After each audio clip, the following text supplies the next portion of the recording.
All right, so your boys are back. Got a quick little pod for you. But first things first, I have an announcement to make. You ready for this?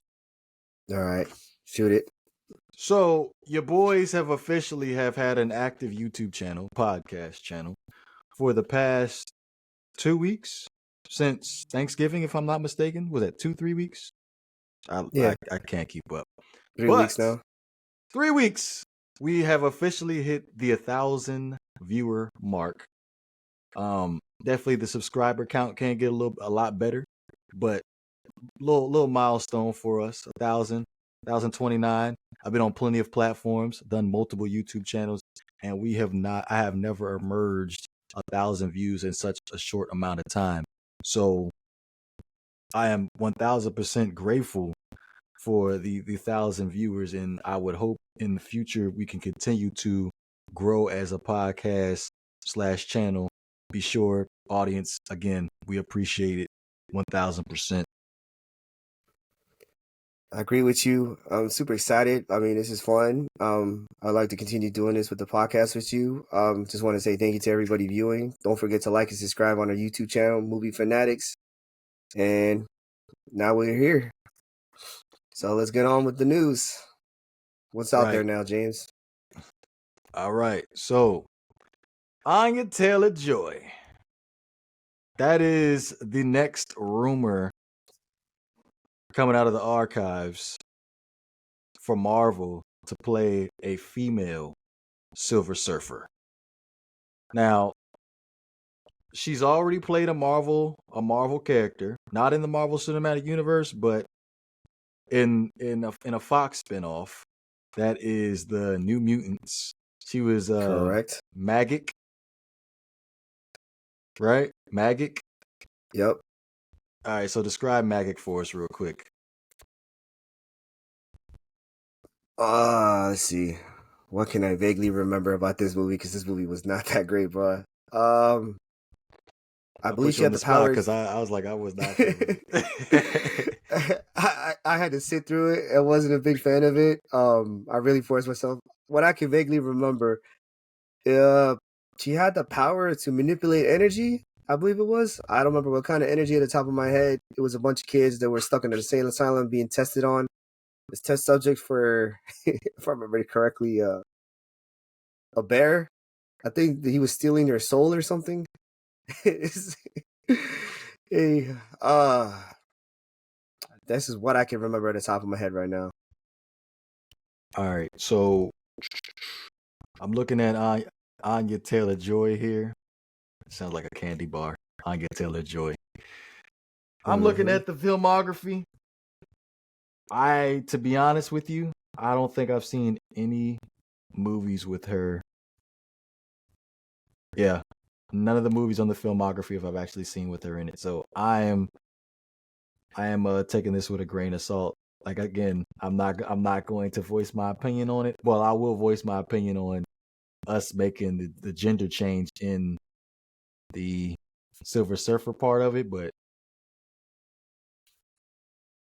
I don't know. I'm gonna go ahead and let you go first on this one, and then I'm just gonna piggyback off of it because okay. I have no experience with her acting. None at all. She's 27 too. She's young. Really? I mean, come on, man. She just did Princess Peach in the Mario movie. That was the animation. I would have never have known until you just told me. Well, until I looked at the filmography. And to be honest with you, I don't think I would have been Googling putting a face to the name if I was just looking up the cast at Mario. True. So I've seen her in a couple of things. Okay, so what I can remember at the top of my head right now, yeah, she was in the New Mutants. I remember her in the Netflix TV show called Queen's Gambit. I believe it was based on a true story. One of the first female chess players in the world. It was a great series. I think she's a phenomenal actor, and I believe she was in Split, if I remember correctly. Now, I watched Split, but I don't remember her in it. I really don't. I want to say she was the girl that was locked up.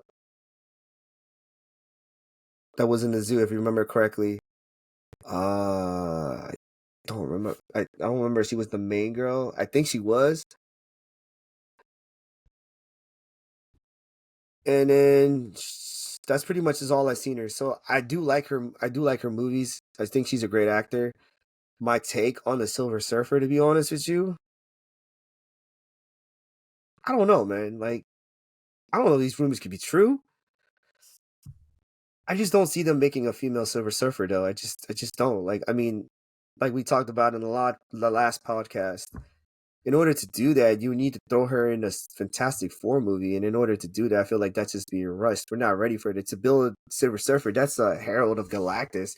That's something you need to take several films building up to introduce this character, let alone like just throw him in a Fantastic Four movie as an Easter egg or end credit scene and be like, voila, here comes Galactus. I just don't see that happening. I feel like it's just being rushed. My take on it, I've always seen Silver Surfer as a guy, so I just don't see them doing it as a female, but maybe they're trying to do something different, but I just say leave it alone. Just leave it alone, please. So let me take it back to the Fantastic Four thing, because we talked about Doctor Doom, and if we was to make a transition to a different main phase villain, it would have his appearance would have to be in Doctor Doom. So how important would that be for Silver Surfer? Because the way it was explained to me, Silver Surfer is a very, very complex character where he could possibly he's not a villain, he's an anti-hero. Is that fair to say he's an anti-hero? Yeah, you could. He's more of a hero, but yeah, you can say he's an anti-hero. Okay, anti-hero. So from what it was explained to me, because again, I'm not the comic book guy. You're the comic book guy. I'm just a dabbler here. All right. Him and Galactus go hand in hand, right? Yes. Oh, yeah, they go hand in hand, bro. Like it's yeah, they really do. Like, I mean, you can't have one without the other. To be honest with you. Okay, so then we're talking about possibly something involving the Eternals too, as well. I could see them doing that, but for me, I'm a I'm not say I'm the greatest fan of the Fantastic. I mean, Silver Surfer. Sorry. I feel like in order to introduce him, you need to do his origin story. Like, I mean, you gotta sympathize for the character. I mean, he was from an alternate planet with like human like people. He had a family, and then his people were taken by Galactus because he needed to feed his hunger, so he fed on their planet. I don't remember the name of the planet. Top of my, it started with a Z. I think it was Zenla, if I remember correctly. Damn, it's been a long time since I've sent these names since I've actually said this out loud. Um, so long story short, his planet gets taken over by Galactus. In order to save his people before his planet um is destroyed, he makes a deal with Galactus, and he he begs Galactus to not feed on his planet, and Galactus asks him, why should I not feed on your planet? And he said, if you invent in if you allow me to serve you, I will find you a better planet with better energy. So Galactus makes a deal with him and says that if you want to serve under me, you have to serve me forever. So he gives up his life, and he gets imbued with the uh cosmic light, I believe is the name of the power that he gives him. Power cosmic. Okay, so he's imbued with the power cosmic, which gives him the power to Silver Surfer, which basically is the power that Galactus has in him. And then he becomes the Silver Surfer, and his job is to go look for planets that he can devour on and feed it his everlasting hunger. That's just hints of his story. And he ends up coming across planet Earth, and that's how we get it. That's how he comes in contact with the Fantastic Four. Hmm. The reason why I brought up the Eternals was because, of course, you have the Celestials there being born by planets, and the fact that you can't be born by a planet if Galactus devours the planet. That can Mm-hmm. be conflicting. So, if you was to think of a scenario where you could possibly put Eternals and the Silver Surfer and Galactus in it, how would you orchestrate that one? Now that I think about it, actually, that you brought it up, that's not a bad idea. Okay. Now I'm kind of see where you're coming from. Having having a second movie and then having them use Galactus as a safe proof like scenario.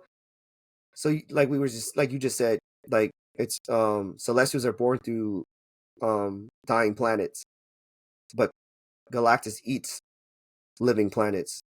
So I guess in order to stop the universe from being, destroying every living planet on in every universe, you have Galactus, that's like the opposite. Like, he stops the universe being, completely devoured by Celestials.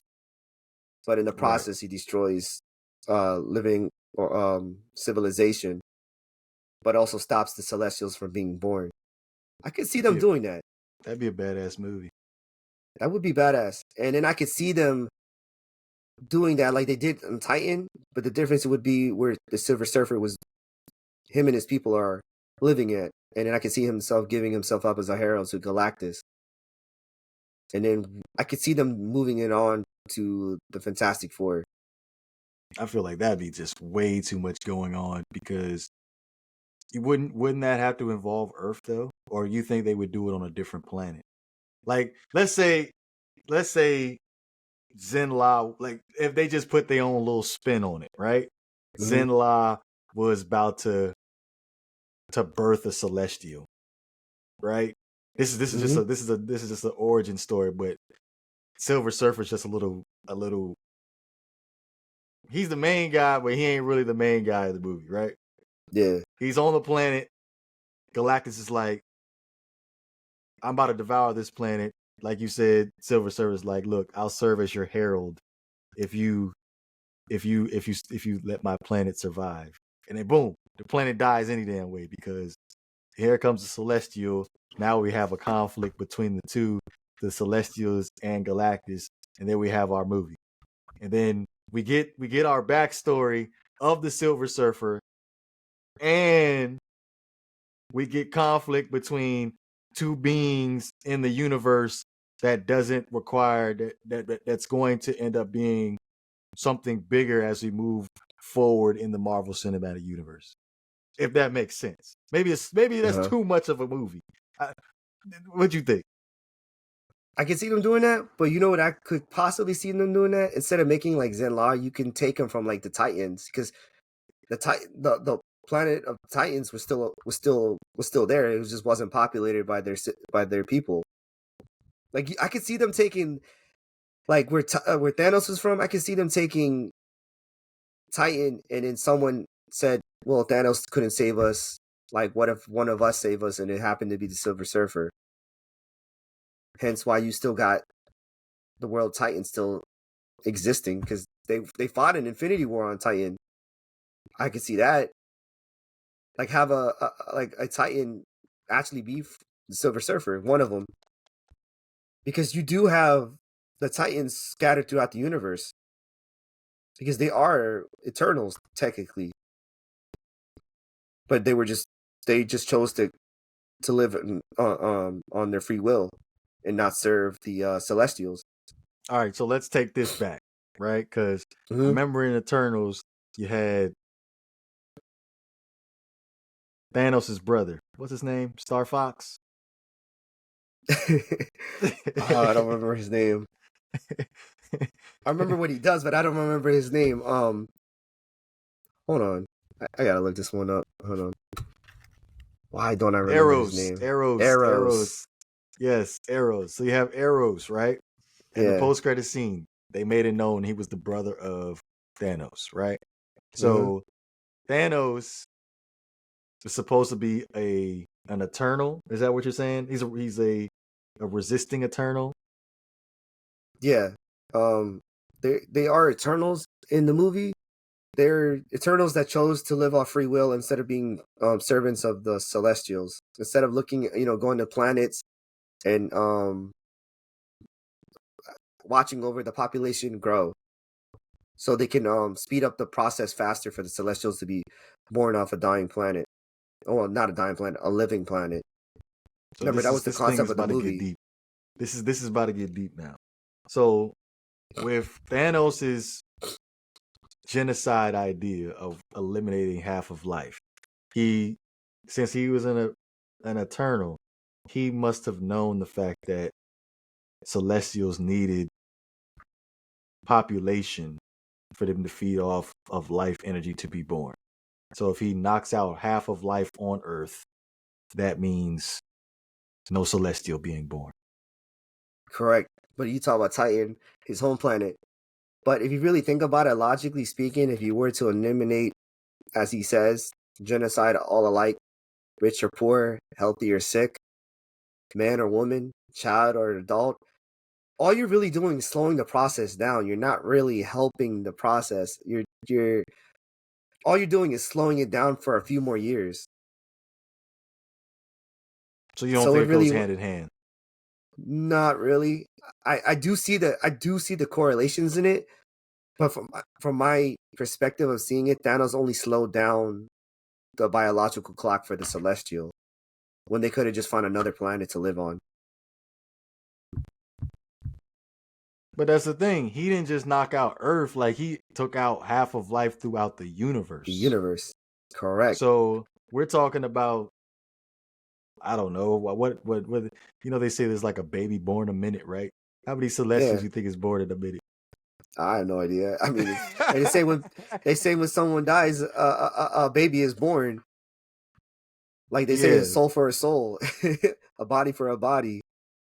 I mean, this is gonna get deep, but I mean, hey, I mean, you're really all you're doing is slowing the, like I said, the biological clock for a Celestial.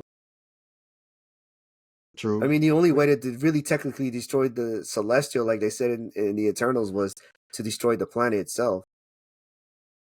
But in Yeah, order to do that, they need to implode the planet or explode the planet, and then you're destroying millions of life in the process. that's true. And then That's true. talking about that, they did kill a Celestial on Earth, which still, like, nobody talks about this. Like, there's a Celestial in the middle of the ocean, just frozen. Like nobody talks about it, as if everybody forgot that it's there. I believe it's in the Atlantic Ocean too. I believe so. And if we're being honest, what phase was that movie? Uh, I want to say 4. All right, so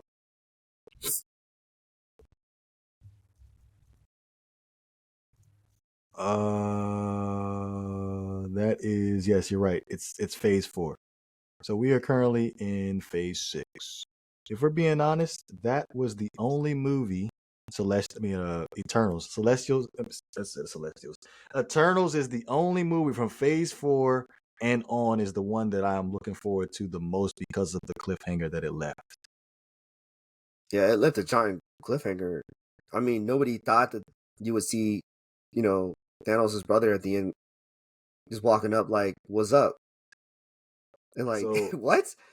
And right, then you have Celestials still stuck on Earth, and then you got some stuck in space, and then you got the ones that were taken by the Celestials themselves. right.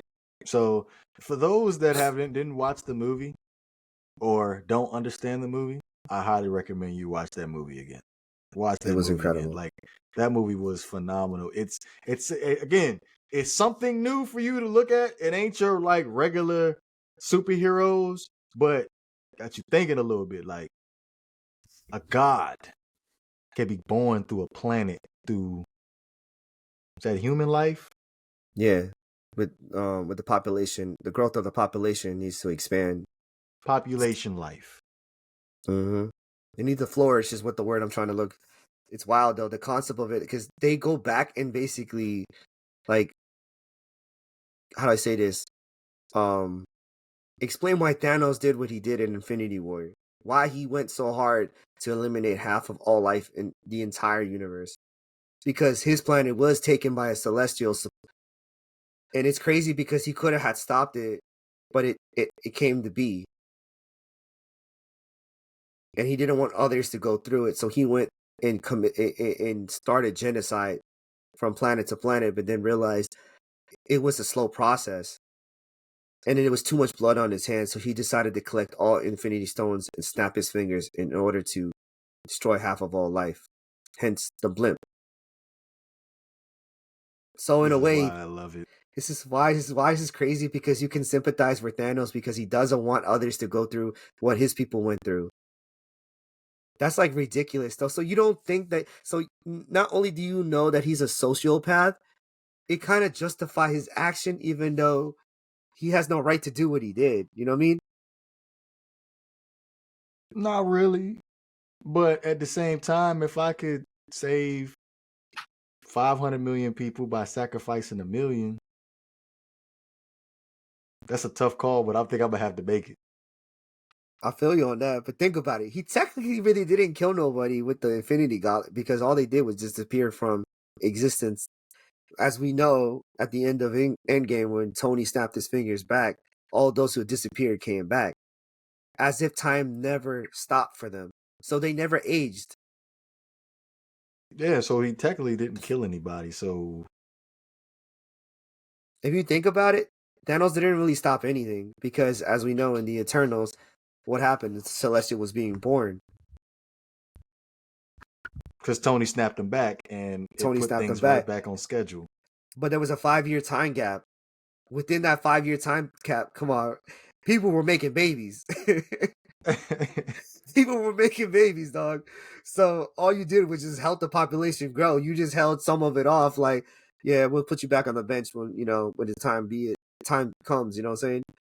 So Right. like, God knows how many people, like how much the population grew within that 5-year time gap. Anything is possible at this point.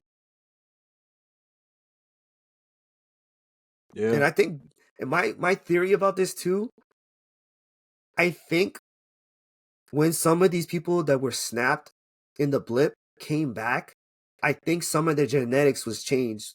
Why we're getting mutants in the MCU, because Miss Marvel was a mutant. She was. Yeah, in the end credit scenes of the Miss Marvel, she was considered a mutant. Her DNA had what's it called, the X gene, but Did they she didn't did say she disappear during the blip? that. I don't know, but my theory is those who might have got blip might have actually got special, like their DNA might have changed. Mm. I'm just throwing a theory out there. It could be possible how we're starting to see mutants in the MCU right now.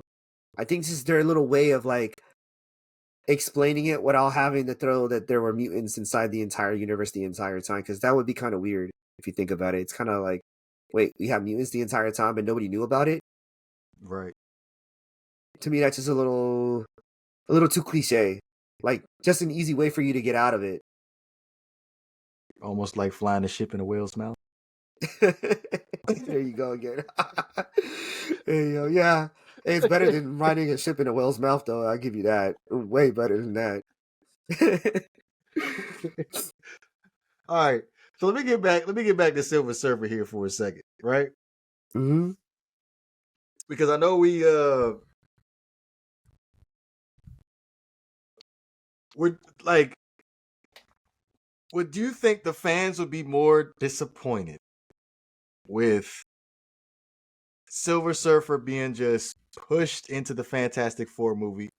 Excuse me, as soon as the Fantastic Four movie, because any other movie that's coming out within the next 2 years, it doesn't make sense unless they was to go ahead and just add his own solo movie.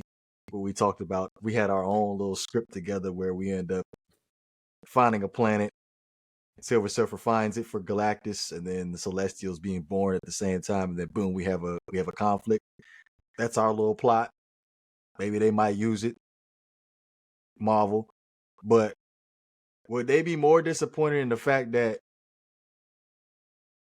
he's going to he would have to be added into the Fantastic Four movie, or the fact that it's a female?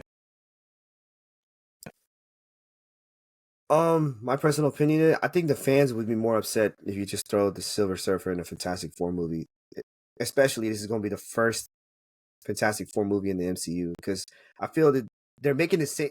If they were to do this, they would make the same mistakes that Fox Studios made, 20th Century Fox did when they first came out with the Fantastic Four. Because as we all know it, I mean, there's no spoiler now. I mean, the movie's old.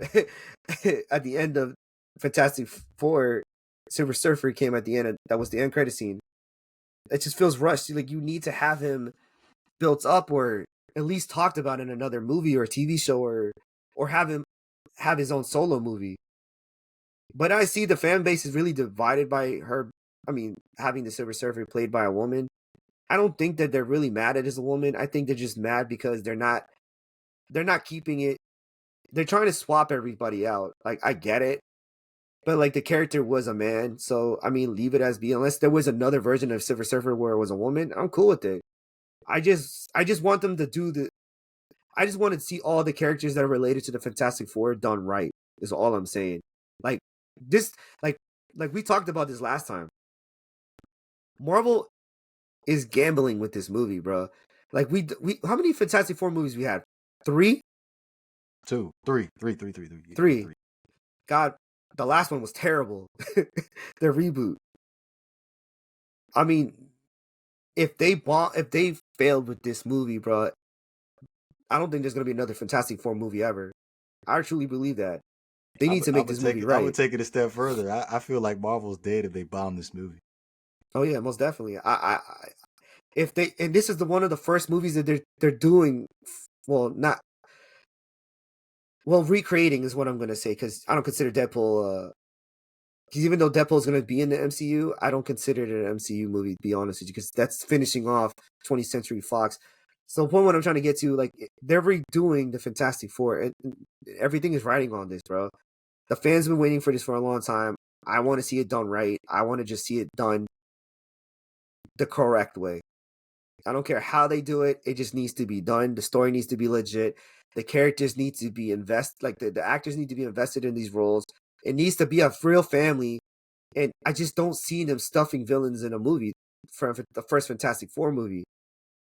You need to have a good villain, though. You need to have a good villain, and not that one and done stuff, bro. Stop doing that. Stop killing the main villains off. That's where it can get conflicting, because I forgot, like, there's been history of adding multiple villains in movies, and it doesn't work out too well because it's not a lot of, like, character development. Well, the characters aren't developed well in these movies. Black Panther 2. So if we're talking about a Fantastic Four movie, you have 4 characters that you had to develop in this movie. They're 4 superheroes. Then you have to turn around Doctor Doom. Like you said, he's a very, very important character in Marvel, period. If you add him into this movie, you got to develop him too. And Silver Surfer, if you decided to add him into this movie, you had to develop him too at the same time. Something's got to give here. I'm sorry. It's not, it can't just be like that. It just can't be like that, bro. And then there's rumors too. I don't know how true this is, but there's rumors that I hear that they want to do a solo Doctor Doom movie or TV show. I'm on board for that. But let's slow our roll a little bit, because it feels like you're trying to replace Kang with him. But look, I'm not against Doctor Doom. He's a big dog. He's one of the badasses in the MCU, bro. You need him in the MCU. You want him in the MCU, and you want him to stay in the MCU. So he's got to be, like, when he comes in on that screen, bro, he needs to be like a Megatron character, bro. He is the shit. You know what I'm saying? He's not only a scientist, he's also a magic wield user. He dabbles in the dark magic and the dark arts. He is a man of like intelligence, second to Reed Richards. he has to be taken serious, bro. You just can't throw him out there and expect us to sit there and be like, okay, he's a villain. No, he's more than just a villain. He's a leader. He's a threat. He's also one of the greatest minds in the MCU. Not just of the comics alone, but if you're going to do it, you got to do it right. Because so far, the only ones we got right now is just Tony and pretty much Peter Parker Hank right Pym. now. Oh, Hank Pym. Hank Pym. Correction. Hank Pym and Tony Stark. That's it. And his father. So far, that's it. Oh, and if you want to put Kane the Conqueror too. Kate Bishop? No. Jane Foster. Yeah, of course. Okay, yeah, of course. But she's more of a what do they call it? I don't know if I'm saying this word. I don't know if I'm using the right word. A physicist. What kind of physicist was she? I forgot. I don't remember. Did She wrote a homeboy book. the professor that was helping Loki in the first Avengers movie, did he die? I can't remember if he died or not. No, I don't think so. Because the last time we saw him, he was helping Thor in that cave. Remember when he was getting the visions of the Infinity Stones? That's right. That's right. That was the last You know time we what? saw him. That like that particular part, I don't understand, but every time it comes on, I lose attention to it. He was basically there to make sure that Thor didn't die in that magic water cave thing. The cave with magical water, mystical powers or whatever it was. I felt like that was just there because he needed someone to watch over him while his body was drowning in the magic of water thing, so he can get the visions of the Infinity Stones. Right. So I want to take this back to the Doctor Doom, right? We kind of like dabbled into possible actors that could be playing Doctor Doom. Mm-hmm. And first we was talking about Cillian Murphy, the one, the main actor in Oppenheimer. Also played Scarecrow in the Christopher Nolan Batman movies. And then also the name that popped up was Mads Mikkelsen, who already played a character in the Marvel Cinematic Universe. That was excuse me. I had it off the tip of my tongue too. Off the tip of my tongue. He was in Doctor Strange. What was his name? Oh my gosh. He was Calicius. That's what it was. Calicius. Yep, correct. So between the two, Cillian or Michelson, who you rolling with? Cillian? Oh, sorry, excuse me. I'm going with Cillian. I can see Mads Mikkelsen. I just feel like I don't know why they're picking older actors to play these roles. I liked him too. He was the villain in James Bond. He's a great actor. I like him. I just feel like his face fits better as Doctor Doom because I'm looking at his Calicius photos from Doctor Strange right now. Mm-hmm. Like, Doctor Doom, his face is a little bit deformed due to, what was the reason why his face was so deformed? Battles with the Fantastic Four? I know, it was his power. The electrical power, it damaged his skin. I can't remember the name of the the electrical powers he had, but it was damaging. It was his powers were damaging his own body. Hence why he uses the suit. He wears a suit of armor to protect him. Right. You know what's crazy? I was just thinking, what voice would they use for Doctor Doom? I don't know why I keep getting that Tom Hardy Bane voice every time I think about. Oh no! Please don't do that. Please don't. That was horrible. No, I didn't like that, bro. Really? I thought that was cool. Nah. What? No, it sounded like a little girl on through the mask and stuff. I'm like, what? Like, as big as he was, as swole as he sounded like a little girl. Yo, I was like, well, why are you talking like that? Same thing with Batman. Just all he had to do was like deepen his voice. Oh, I'm Batman. Like, dude, you're a That was a nice touch. Nah, that's the only thing I didn't like the Christian Nolan movies. Like, you're a What? multi-billion-dollar man who has all this technology, but the only thing you can't disguise your voice. It's supposed to sound scary. It didn't sound scary. It sounded like he was constipated, dog. On the Batman. It sounded scary to me. Like I felt like that was a very, very good addition to the movie. Like Batman is supposed to be scary. Like you can't have like no regular voice. Like you gotta put some bass into it. And Yeah, but it didn't sound that good, bro. Like I mean, it wasn't the worst part of the movie. It just didn't feel believable to me. Like at least they gave him one-liners, pretty much. Like he kept it short and straight to the point. Like the greatest line I've ever heard him say is when the Joker was in that party in Bruce Wayne's manor, and then he looks at Rachel, and he said, "You must be Harvey's main squeeze," and then she like kicks him or something. I think she kicked him, stepped on his foot, and he's like, "Oh!" Yeah, she kicked him in the nuts or something like that. He said, "You have a little fight in you. Fight you. I like that. Then you're gonna love me. Then you're gonna love me." That was pretty deep, bro. That was pretty cool. I ain't gonna lie, but like you can hear it. It doesn't sound right. Why don't you just use your regular voice?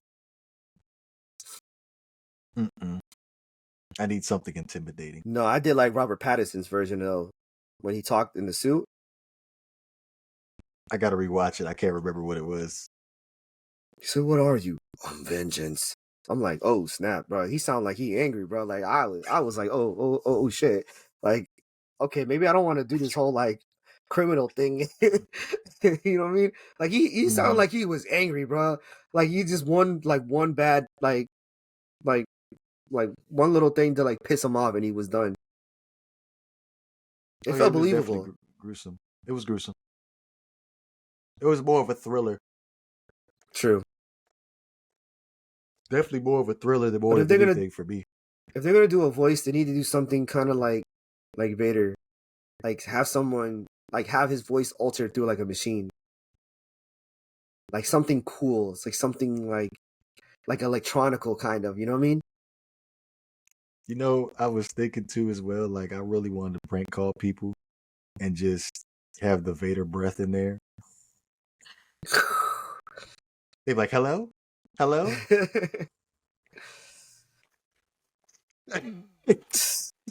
Hey, that's funny, yo. Hello, I'm gonna hang up right now. Still breathing. Hey, that sounds creepy, bro. I ain't gonna lie to you. Like, what? Who's that? Kind of like what's the name? Ghostface from the Scream movies. Like when he would call you, "I know what you did last summer." We're just like, what? Like, who is this? Like, what? Why are you calling me? Stop. Did I tell you when I watched the most recent Scream movie? Nah, you didn't tell me. Oh my gosh, we gotta like at some point. I think that it warranted a review. That movie. Well, I heard it was like 3 killers or something. It needed the whole night's. My whole night needed a review. I'll put it to you like that. My whole night needed a review. It couldn't have been that bad. It was that bad. Damn. Chicken nuggets were cold. No barbecue sauce. Oh god. No popcorn. Oh snap! Like that was just an experience. But I was trying to figure out a nice way to end up closing this thing out, but I can't think of anything created off the top of my brain. Any final thoughts? No, I mean, I think we're good. I mean, I think that's pretty much it. I mean, don't forget to hit that like button though. Oh yeah, hit that like button, hit that subscribe button too as well. We're gonna try to keep the consistency going. But we got some movie reviews coming up. We didn't forget about those. Those are definitely coming. Got some pretty good movies coming out. We was just talking about Netflix coming out with some bangers. Especially in the next 2 weeks for sure. We've been sleeping on Netflix. Definitely Netflix is where it's at. Most definitely.